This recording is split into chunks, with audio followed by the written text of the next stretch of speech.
This meeting will come to order. Today is Tuesday, September 27, 2016. This is a voting meeting of the Prescott City Council. Welcome, everyone. Sorry we're starting a little late, but we had an extended study session on a couple of very heady issues. Craig McConnell, our city manager, is not going to be able to be here today, so I've asked our chief financial officer to sit in and represent the city. Is Pastor Ron Morrell here? We do roll call first. Roll call. No. Not according to the agenda. Would you like to give? We have a new agenda. We're making sure we get things worked around here. I'm reading from the agenda. And then we have our attorney. Councilman Lozelle will lead us in the Pledge of Allegiance. Please join me in the Pledge of Allegiance. I pledge allegiance to the flag of the United States of America and to the republic for which it stands, one nation under God, indivisible, with liberty and justice for all. Roll call, please. Mayor Oberd. Here. Mayor Pro Tem Lamerson. Here. Councilman Blair. Yes. Councilman Lozelle. Here. Councilwoman Orr. Here. Councilman Shiska. Here. Councilwoman Wilcox. Here. All present. City manager, any announcements? No, just at our next council meeting, the October 11th one, city manager Lamar should be in place, and Okay. you'll have great. a professional as opposed to me. Okay. Thank you. We'll move on to proclamations. A, proclaiming September 2016 as Estonian Moves Me Awareness Month.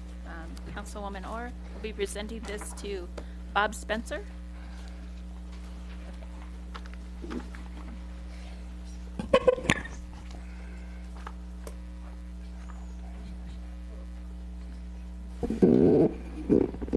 Yes, come on up.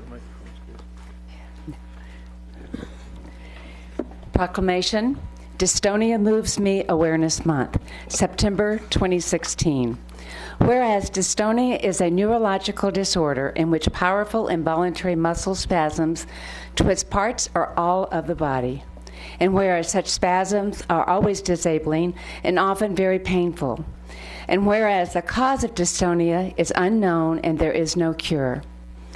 Whereas those who suffer from dystonia, their families, their friends, have formed the Dystonia Medical Research Foundation, DMRF, to help one another and to seek the causes, a cure, and whereas the public knows little about dystonia, which may affect as many as 300,000 people in North America.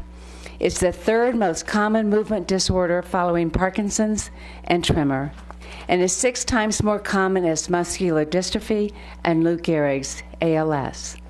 And whereas many citizens react to the physical manifestations of dystonia by avoiding those who have this disorder, causing them to experience isolation and often deep psychological distress.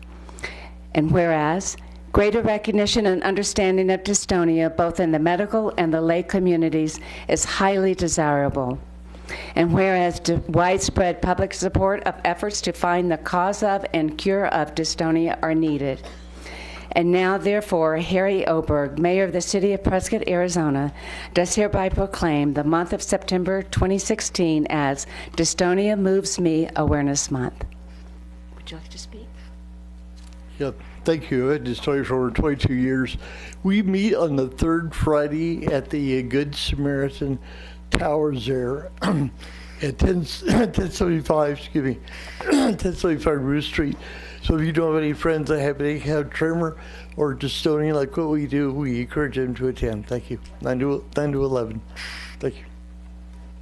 Thank you very much.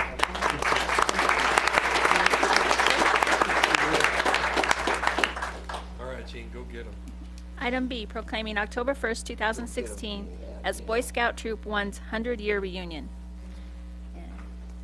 I believe Mike Ortegas is the Scoutmaster. He's in attendance with several members.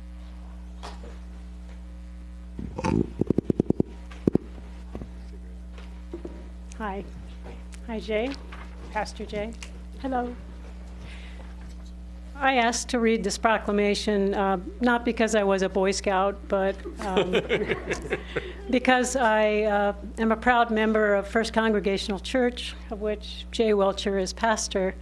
And the First Congregational Church is the sponsor of the first Boy Scout troop in Arizona. And it is celebrating its 100-year anniversary, October 1st. So before I do this, I'd like to ask, do you know the 12 attributes of a Boy Scout? The Scout Law. Oh, the 12 characteristics. My husband taught me this because he was a Boy Scout. As Scoutmaster of Troop 1, I am not prepared. Oh, okay, I gotcha. A Scout is Trustworthy? loyal, helpful, friendly, courteous, kind, obedient, cheerful, thrifty, brave, clean, and reverent. Yes.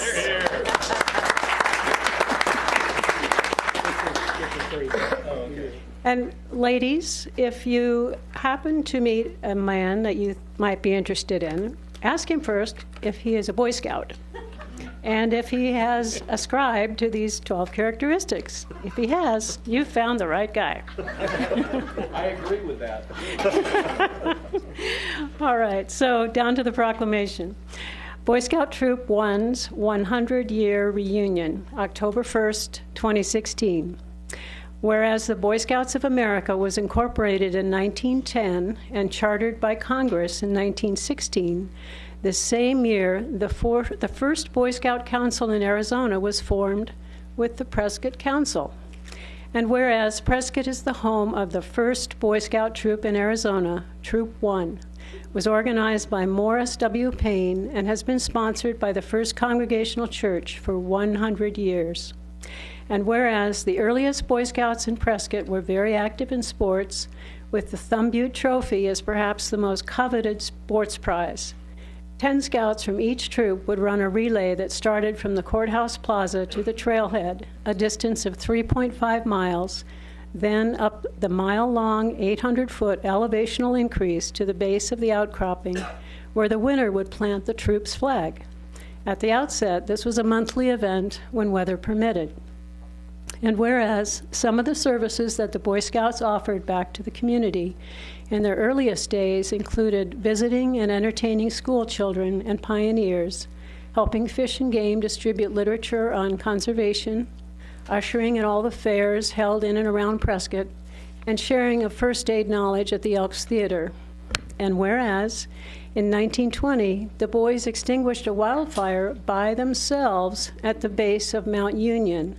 They also reported leaks in the Groom Creek pipeline several times.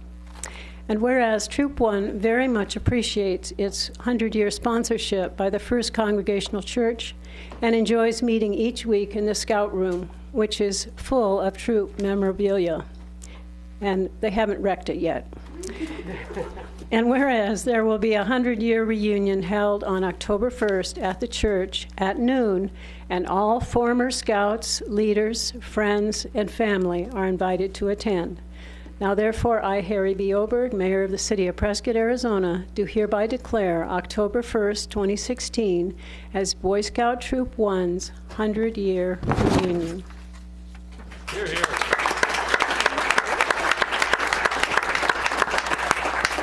Mike, would you like to say a few words? Sure, just a few words. I would like, or Troop 1 would like to thank the citizens of Prescott for 100 years of cheerful service. You guys have been great to us. Thank you. And I would like to thank the pastor of First Congregational for allowing us to meet at your church for those 100 years and your support of our troop. Thank you. Thank you, Council.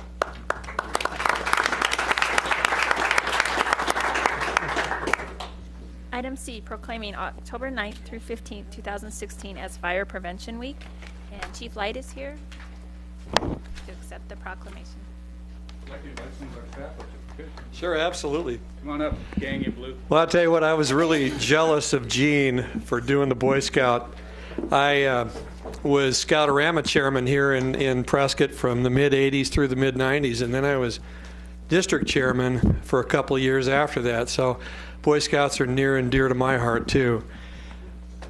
So thank you, Gene. All right, we're proclaiming Fire Prevention Week, October 9th through the 15th, 2016.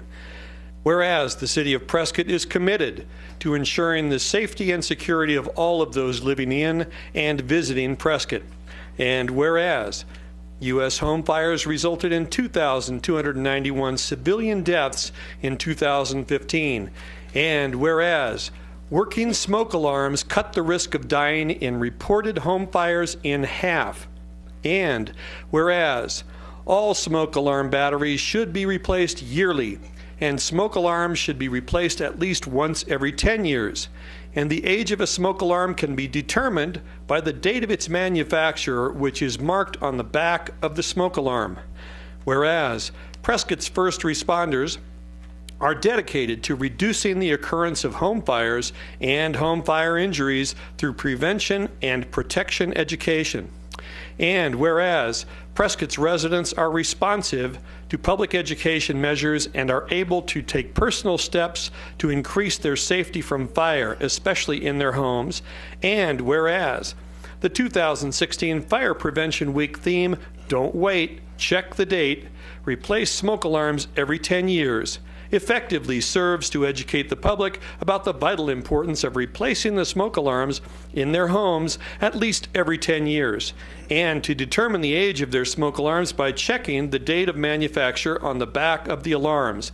Therefore, Harry Oberg, Mayor of the City of Prescott, does hereby proclaim October 9th through 15th, 2016 as Fire Prevention Week throughout this city, and urges all people of Prescott to find out how old the smoke alarms in their homes are and to replace them if they're more than 10 years old, and to participate in the many public safety activities and efforts of Prescott's Fire and Emergency Services during Fire Prevention Week 2016. Chief?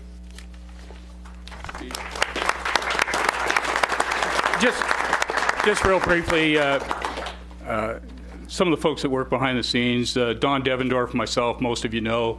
Brett Lucas is one of our fire inspectors. Dave Mecca does our plans review and does many of our inspections as well. Jamie Wallace is one of our newest firefighters. She's been on the job for about a year and a half, I believe. Travis McElway and Captain Fifield, who've been with us for some time, some of which are legacies within the Prescott Fire Department. On behalf of the department, thank you very much, Mayor, members of council, and hopefully we'll see you on October 14th for our recognition ceremony at Station 1 as well. Thank you very much.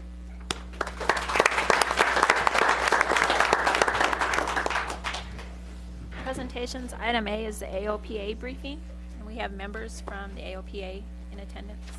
Yes. Okay.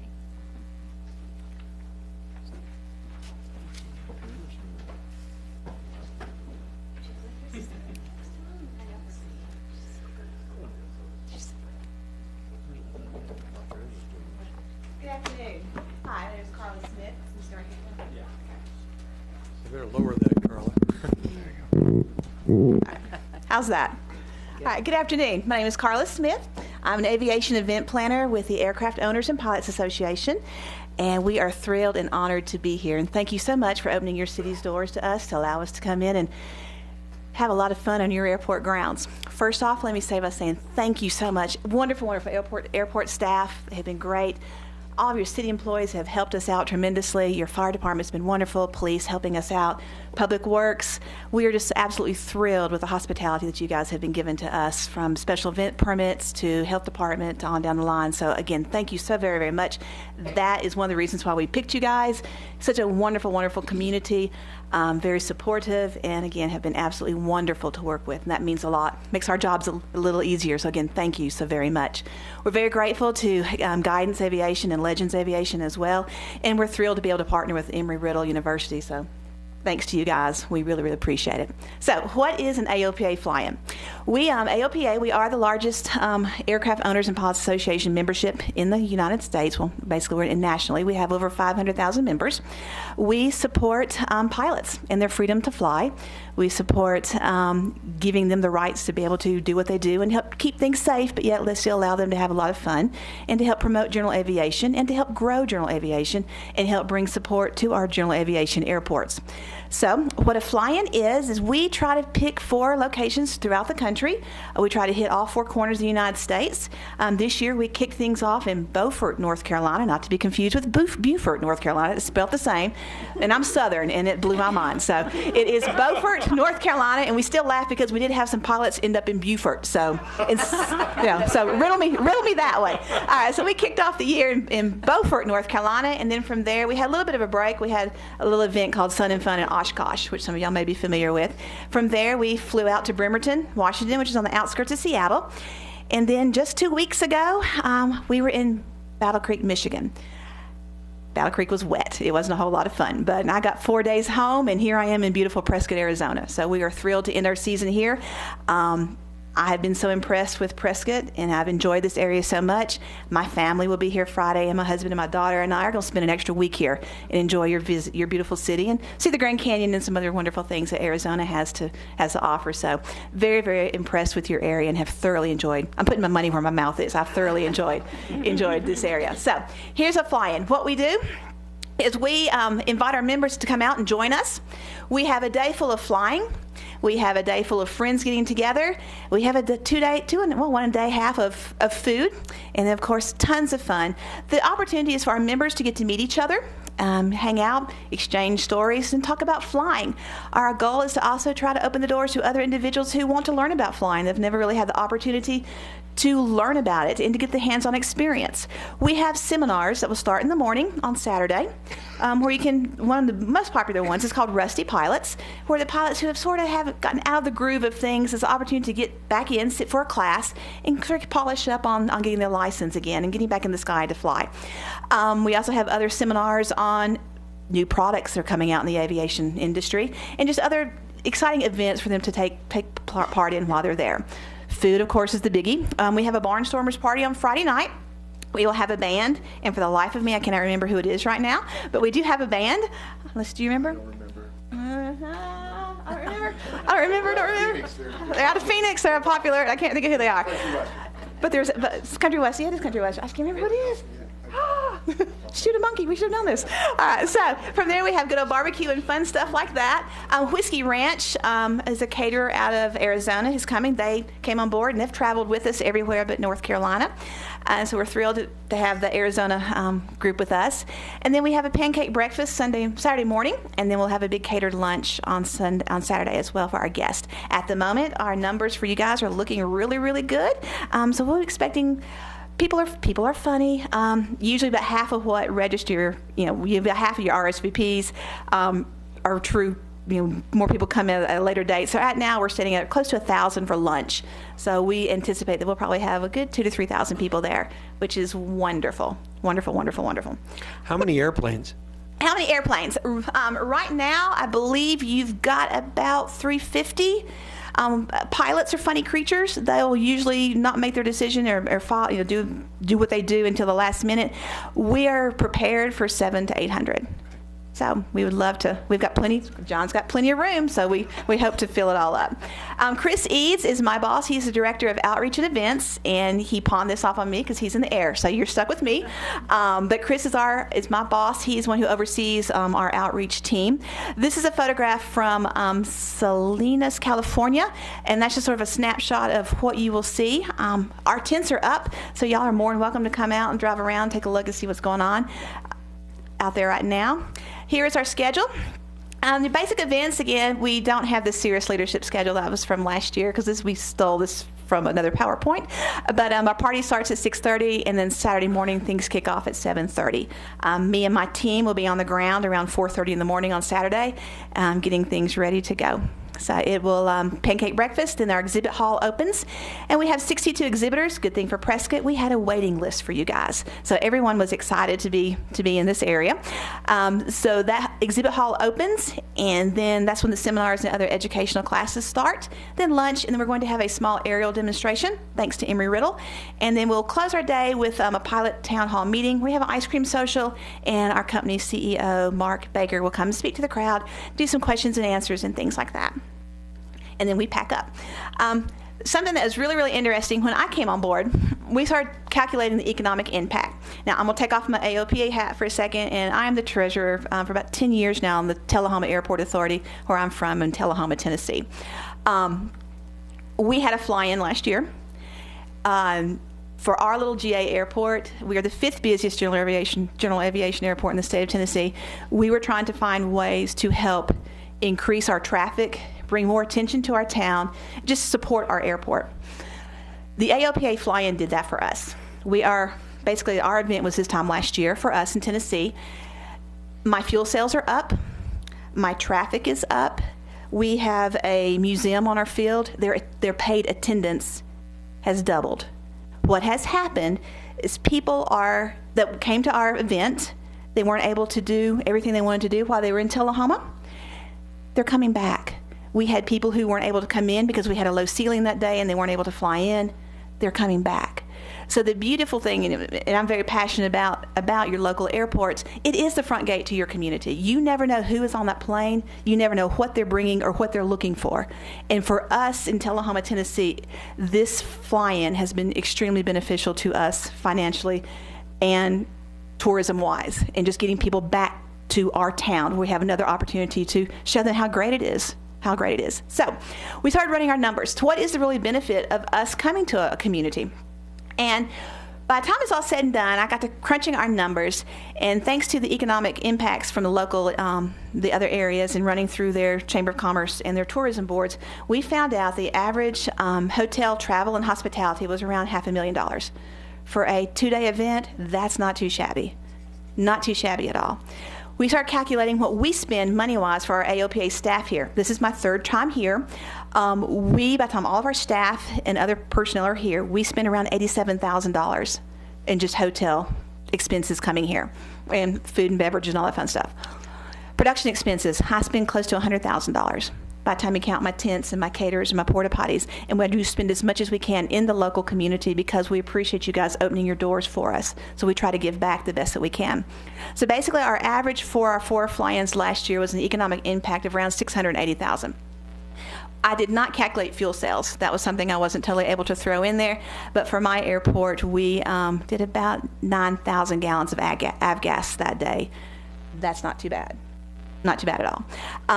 When we start looking at the other big picture is the marketing and promotion value. Tullahoma is a town of about $17,000, and there is no way that we had the financial means to be able to afford the marketing and promotional value from the magazines. Every pilot in the country pretty much gets this magazine.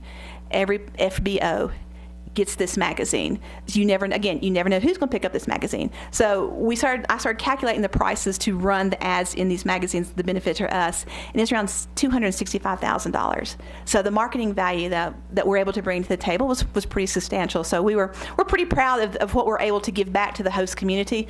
And again, we really appreciate everything you guys are doing for us. So here's what it's going to look like. From the air, the real large tent over here on your right, the red triangle, that is my exhibit hall. It's a 100 by 100 structure tent. That's where it's going to have home to 60 booths for 60 exhibitors, or 62 exhibitors. Then the other 2 directly behind that from guidance is our seminar classes, along with the other 2 hangars in the back is also an additional seminar as well. The vintage aircraft and static display area is full of amazing aircraft. Again, we've had a waiting list for that as well.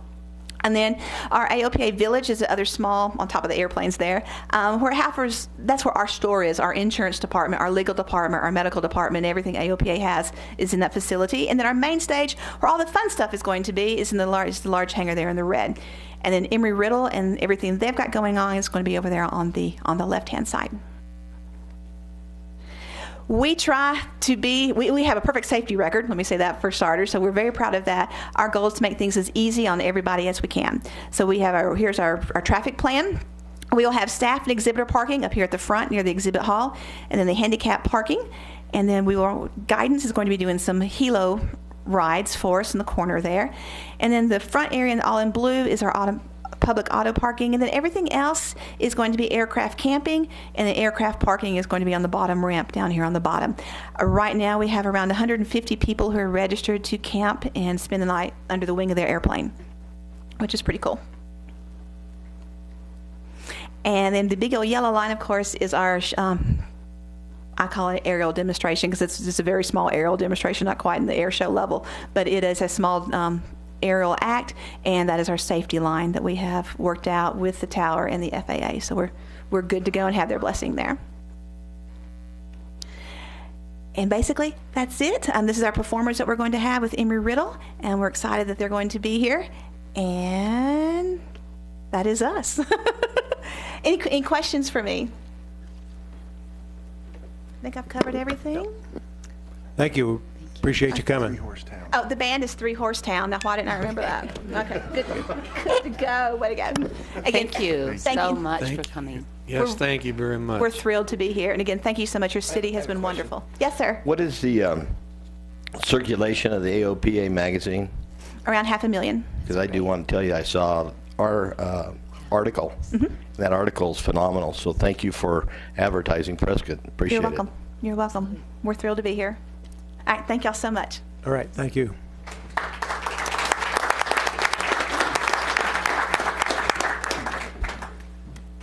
Item B, 2016 GMO-free Prescott presentation by Shay Richland. Good morning, Mayor and members of the council. I'm glad to be here. Thank you for allowing us to have a few minutes to kind of bring you up to speed if you're not as tuned in to the whole GMO issue as I've been in the last 5 or 6 years. My name is Shay Richland, and I founded GMO-free Prescott almost 5 years ago. We created GMO-free Prescott to educate our community about the health risks that are associated with consuming GMO-free products. Last year, we actually expanded our mission, and we are now including talking about pesticides and the issue of the safety of food that we consume. We, along with numerous others, believe that our food system is broken, making us and the land that we depend upon to grow our food sick. I would like to make a couple of announcements and then provide a short overview of some of the more significant GMO-related news that has been going on for the last year and that I believe does impact Prescott's residents and anyone who eats. So, October is a special month. I brought each of you a gift, it's a non-GMO project, a little grocery bag. Hope you enjoy that. We have been celebrating Non-GMO Month for several years now, and some of you may recall that last year Mayor Kirkengoodall worked with us to proclaim October as GMO Awareness Month.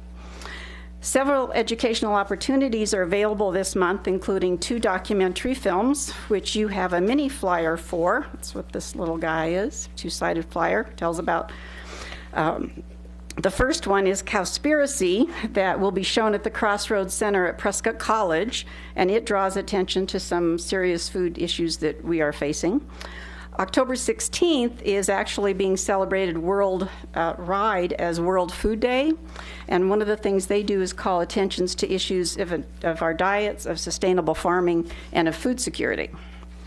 On October 20th, GMO-free Prescott is actually partnering with the Natural History Institute at Prescott College to host a film showing of Symphony in the Soil. And that will help raise awareness of the importance of the conditions of our soil in growing clean, healthy, nutrient-dense food, as well as with regard to water retention and water filtration. So I hope maybe you can make one of the others of those films. And then at the end of the month, I'm pleased to be presenting a PowerPoint presentation at Yavapai College through their OLLI program entitled Reclaiming Food Democracy.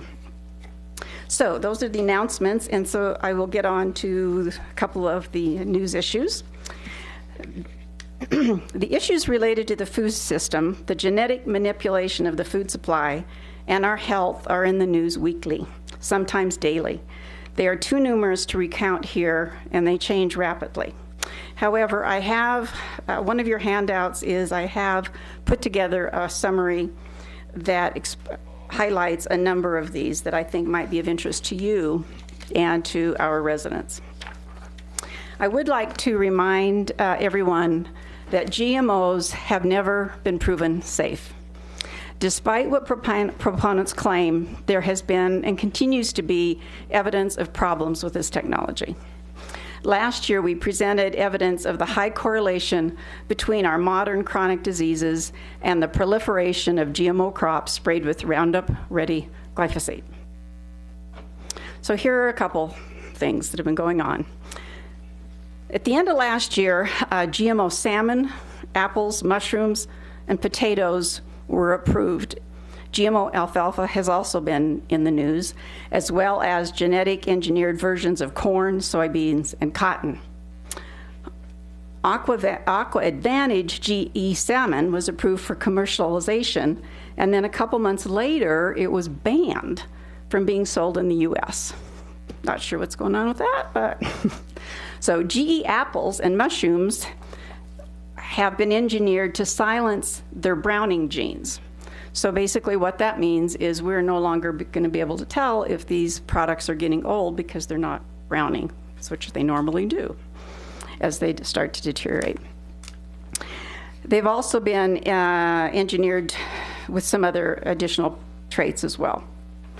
Now, these are all products that consumers have not asked for, but the industry has patented and is trying to find unwitting markets for. Another issue that's up is there are several seed chemical company mergers underway. If these succeed, we will only have 3 multinational corporations controlling the seed and chemical supply worldwide.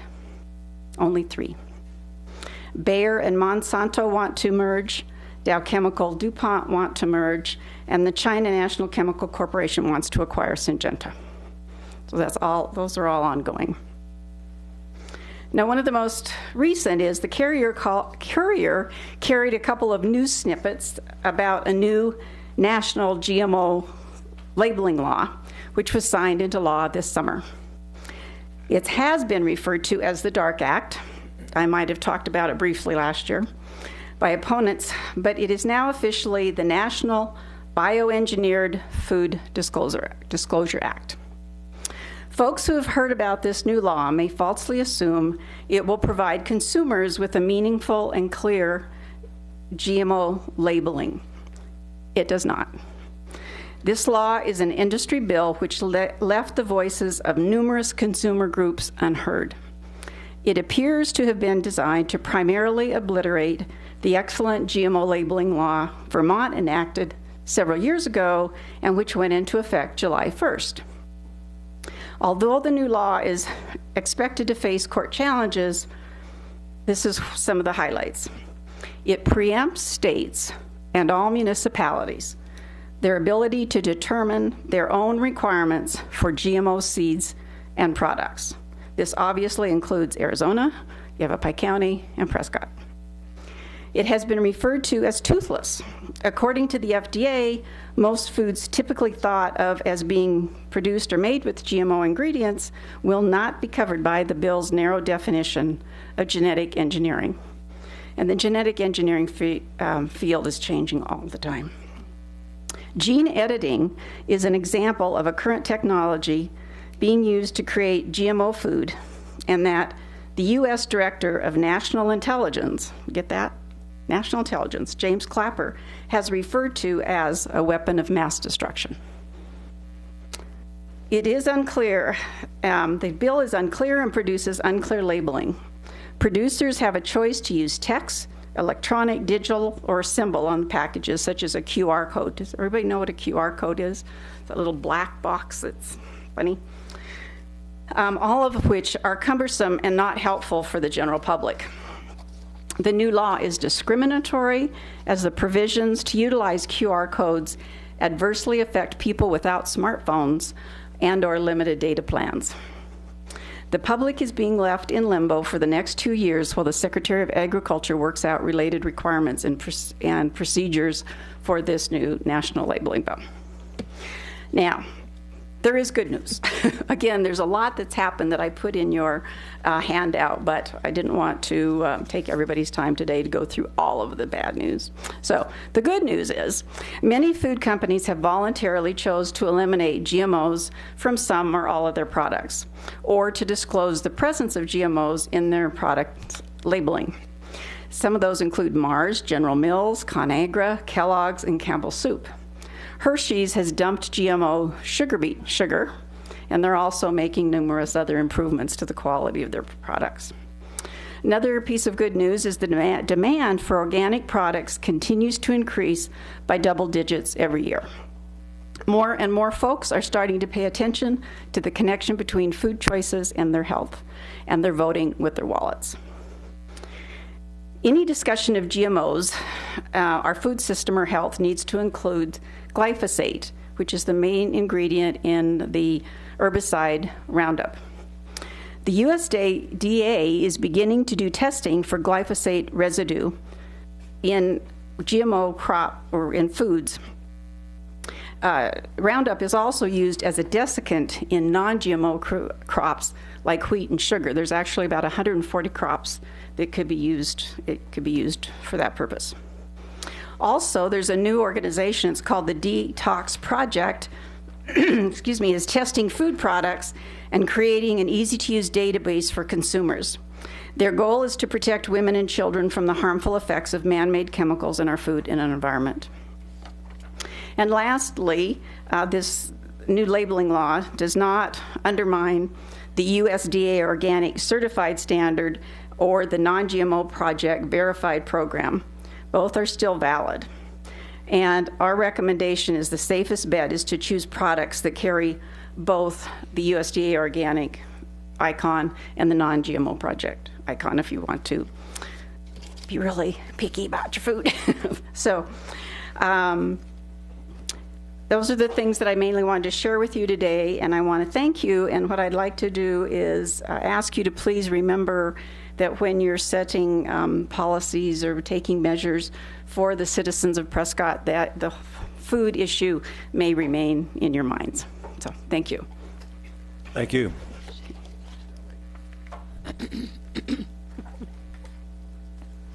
Item C, Friends of the Jersey Lily Courthouse Lighting Fundraiser, presented by Tommy Meredith and Gary Elderbrock.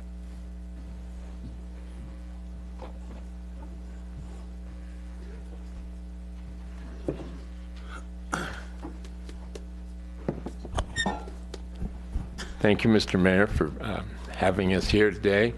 This is the 8th year in a row that we've been here, and we started out with a group of 3, and we now have a group of 10 helping to support this effort. And the first year we did it, we raised $1,300+, and in the third year we raised $6,000, and last year we raised $32,000. So it's been an upward event, and it's a community effort. The PDP, the Prescott Chamber of Commerce, and ourselves. And last year we were the largest donor to the contribution. We exceeded the city's contribution by about $2,000. And it was an effort of the local merchants, the community, and business owners who've made donations over the years. Today I confirmed with Sheriff Masher that he's going to donate a lunch that we're going to auction off. Our new police chief over here has accepted our offer, and we are going to auction off a lunch, and being she's the first female police chief, I'm sure it'll get lots of interest, and you know, we're just going to go from there.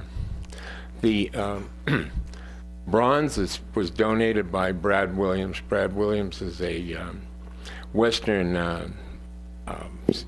artist, and he in Las Vegas has a exhibit every year, and they're life-size. I mean, he has full-size horses that he sculpted, and they're amazing works of art. He's a very accomplished artist, and as you can see up there, there's a little calendar we're going to have raffle tickets again this year, starting for $25 you get one, $50 you get three, $100 you get seven, $200 you get 15, and they top out at $500, and for that you get 50? 50. So that's kind of our schedule of events, and we have asked, and our third lunch that's being donated was confirmed today as Karen Fan. So our candidate for senator is going to be there, and we've asked that she come and draw the winning ticket, but she may have a conflict and she may be in D.C. on that day, and if not, we'll get somebody else. We have a auction that will be for fundraising, and it will be on November the 3rd, and we will provide food at that event. And is there anything you can think of, Mr. Meredith? Doing all right. Well, be popular, sit down. My friend Marlon said to me in the hallway one time, oh, you're into Bradley your tin cup, so I brought my little prop today. And rumor has it that there may be a couple of people that are going to make a little contribution. Mr. Meredith? I get to do the cup job. Oh, yeah. And I believe Mr. Lamerson, and I might add, Mr. Lamerson and Mr. Blair have donated every single year. And, you know, what more can you ask for when your friends help you out? And this is a community event. It's all friends helping friends. Yeah. Tommy's making sure they're good. Yeah. And, you know, if you know any business owners that would like to make a donation for our auction, we would be cheerfully accepting, and thank you all, and thank you for listening to us over and over and over. And I'm sure that Mr. McConnell probably is glad he's not here, because he's heard it many times. Anything else, Mr. Meredith? I just say, Thank you for your help. Yeah, thank you, and we're looking forward to a great lighting again this year. And Mayor Oberg will be there for the 6th year in a row.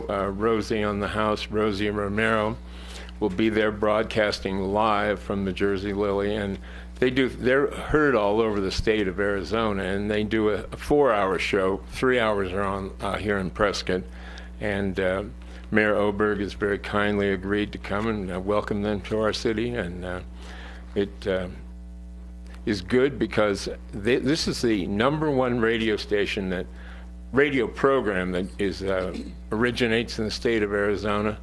They go all the way up to the border, and they go all the way south to Sierra Vista.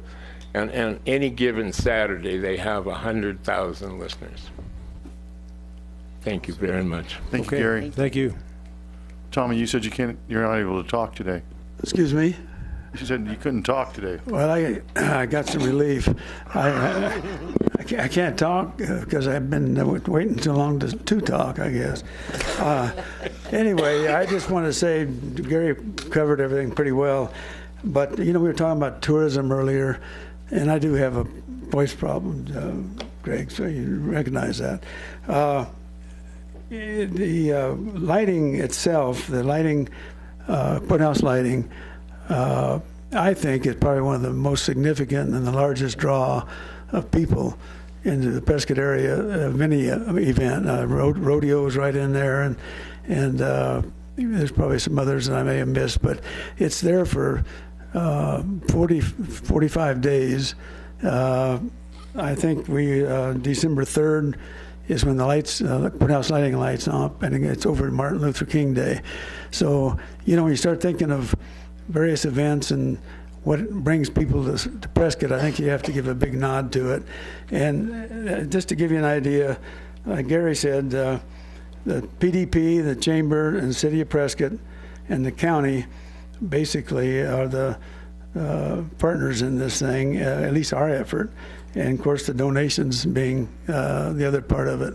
And, it's hard to talk to people and ask them for money. There's always so many people put on fundraisers anymore. It's just a fundraiser every other day, you know, and it's really getting tough. And so I'll just say this: I heard a story the other day from one of our meetings that the big box stores and so on were having these new qualifications. You had to have a fundraiser for kids before they would donate.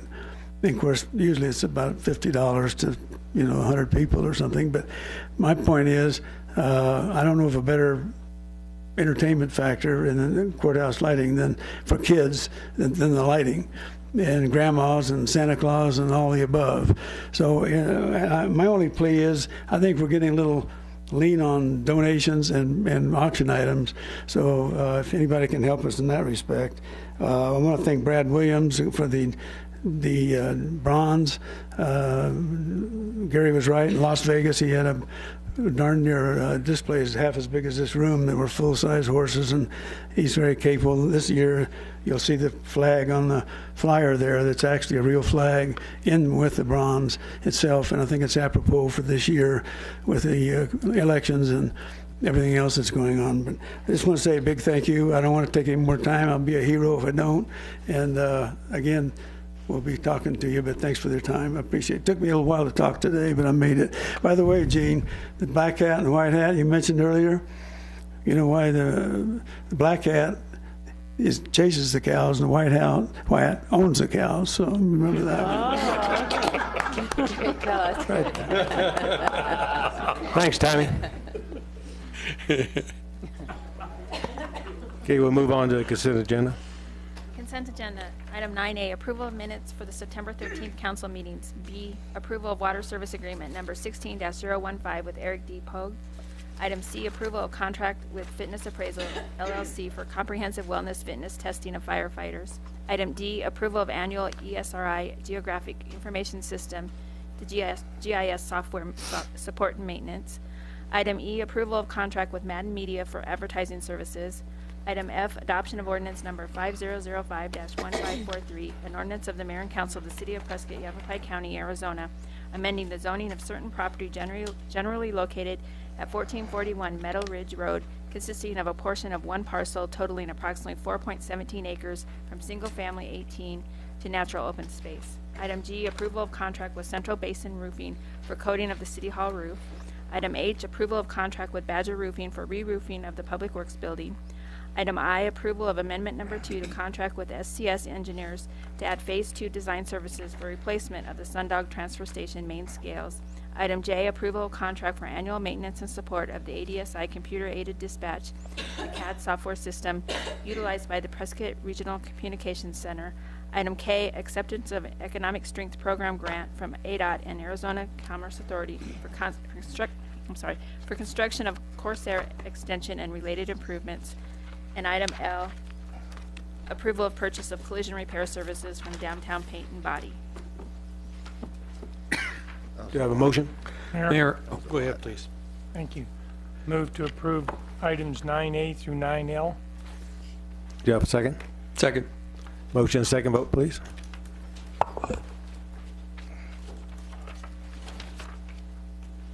Passes unanimously. Regular agenda. Item 10A, approval of city contract number 2017-104, an animal sheltering services agreement with the Yavapai Humane Society in an annual amount of $69,762. Mayor, Council, the Police Department requests approval of the attached agreement with the Yavapai Humane Society so that the organization can continue operating the Prescott impound facility for dogs and cats. The cost of this contract will be $69,762 for the period of July 1st, 2016, expiring on June 30th, 2017. You may recall that you approved a similar item on June 21st.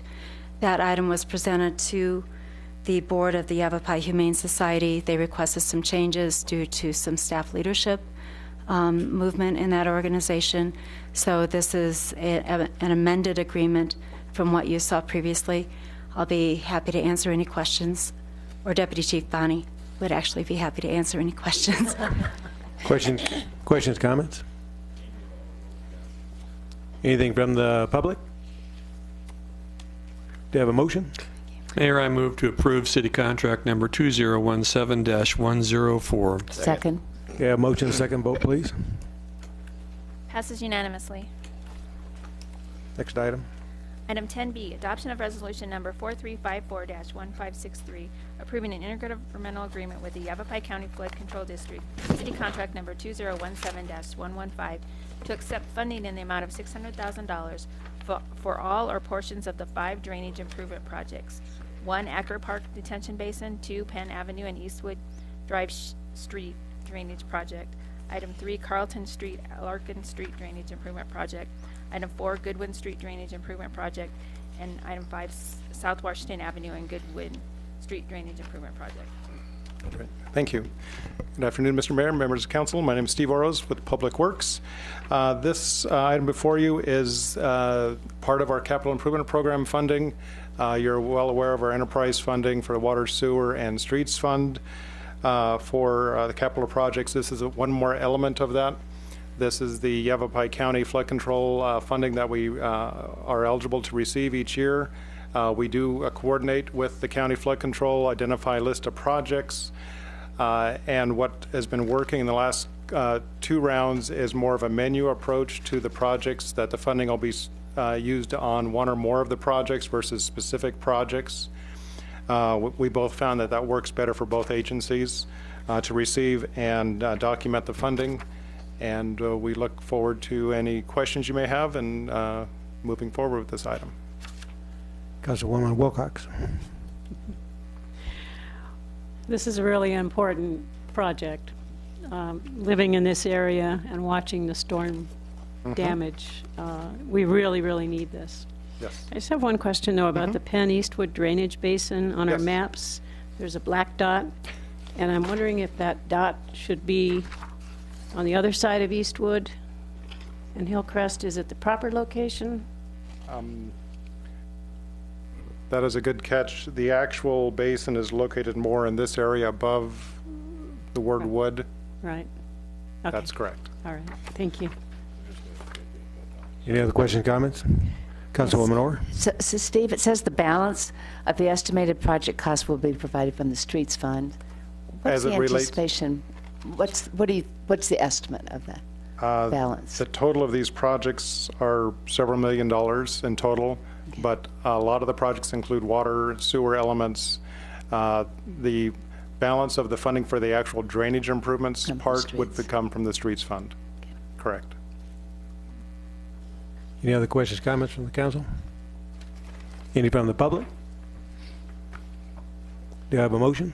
Mayor, I move to adopt resolution number 4354, 1563. Second.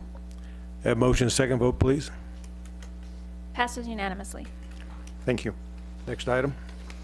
Item C, approval of amendment number 1 to city contract number 2016-101A1 with energy savings heating and cooling to increase the fiscal year 2017 amount to $130,000 for work on the Public Works Building and Grace Sparks Activity Center. Mayor and Council, good afternoon.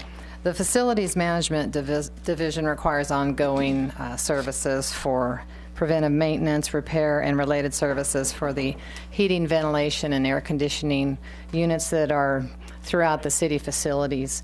And in order to facilitate that work, back in May of 2016, you approved a contract with Energy Savings Heating and Cooling in the amount of $35,000.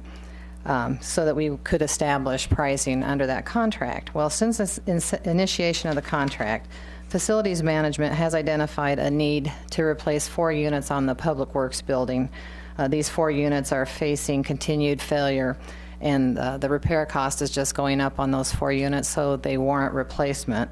And additionally, back when we put the contract in place, we had budgeted for and planned to replace the Grace Sparks Activity Center also. However, we inadvertently left that project cost out of the amount of the $35,000 that we had asked for.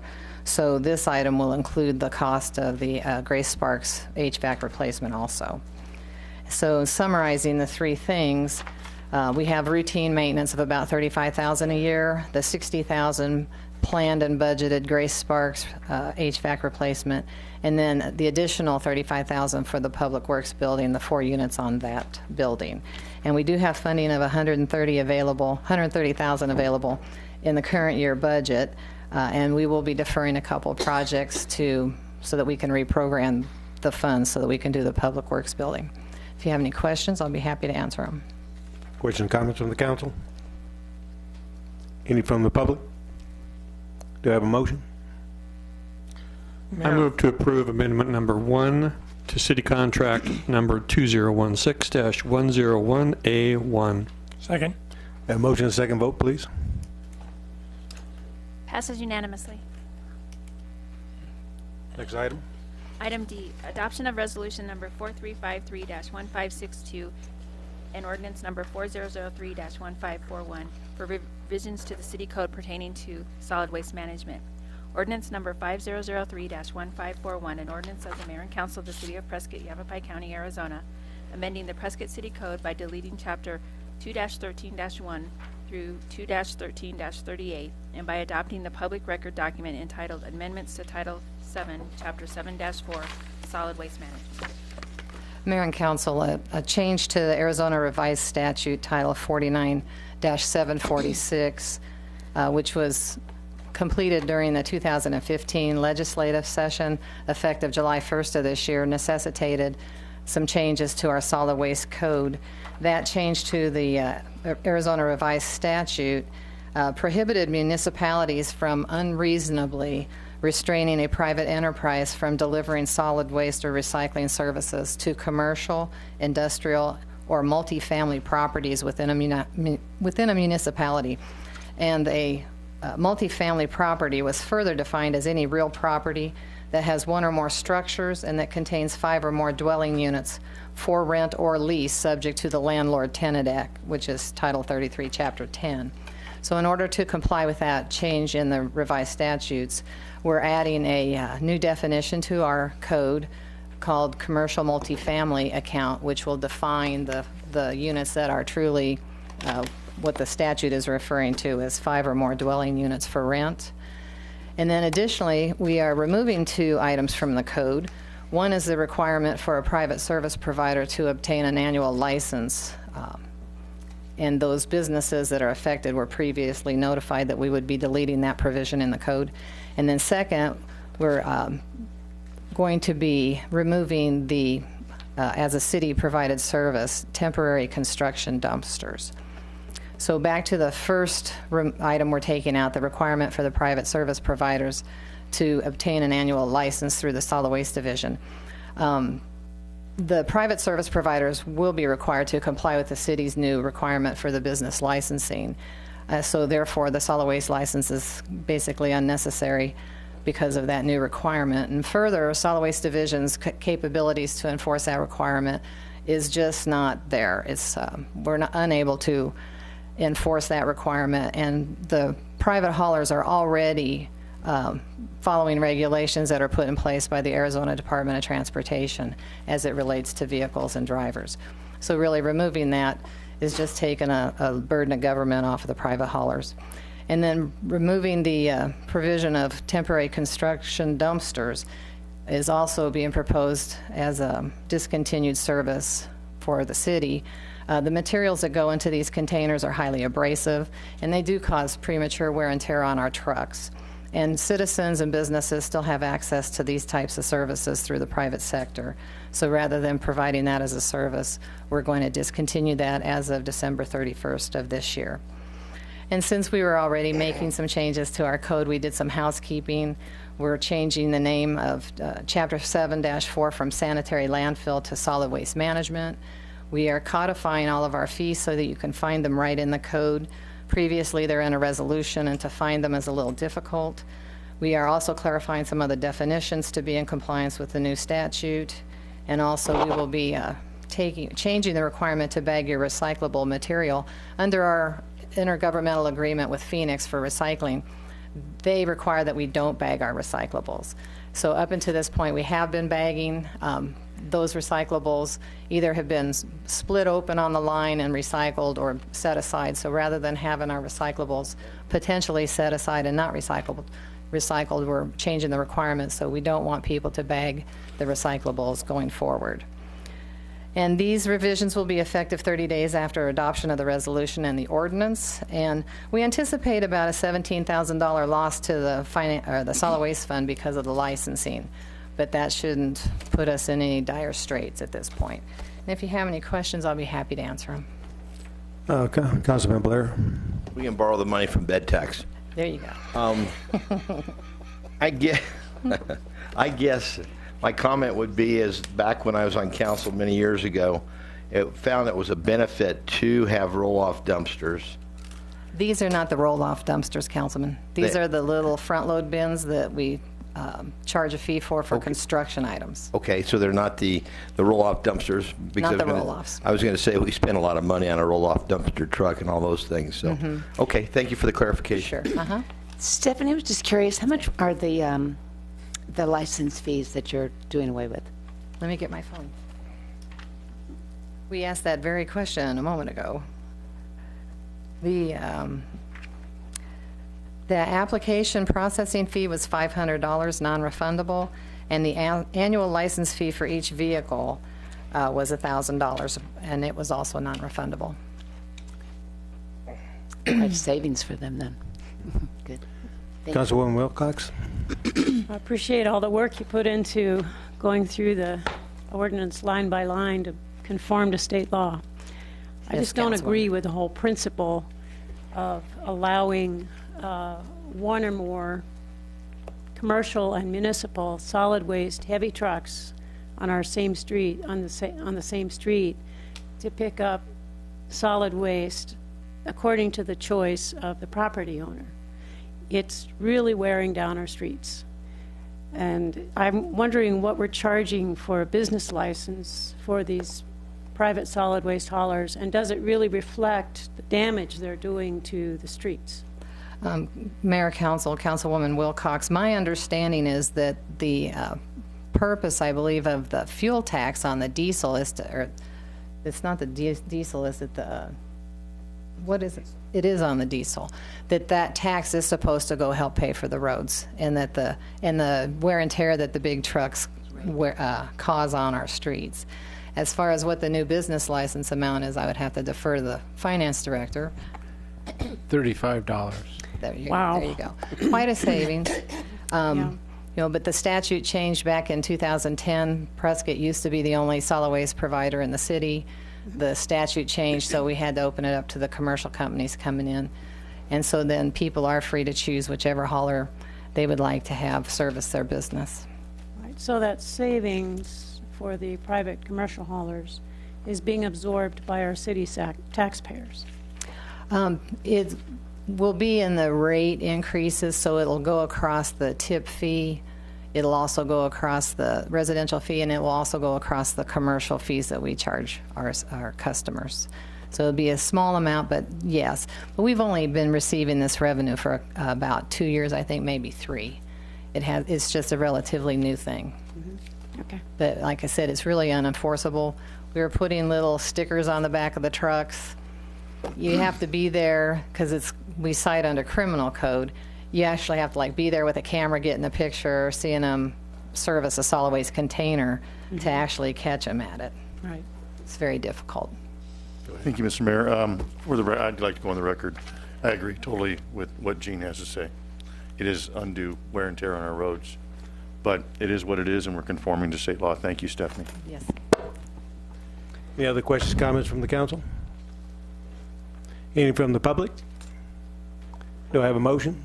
Mayor, I move to adopt resolution number 4353-1562. Second. Okay, I got a motion, second vote, please. Passes unanimously. And the second motion, Mayor, I move to adopt ordinance number 5003-1541. Second. I got a motion, second vote, please. Passes unanimously. Thank you. My closing comment is from James Madison. He said, there are more instances of the abridgment of the freedom of the people by gradual and silent encroachments by those in power than by sudden and violent usurpations. Thank you for coming. This meeting's adjourned.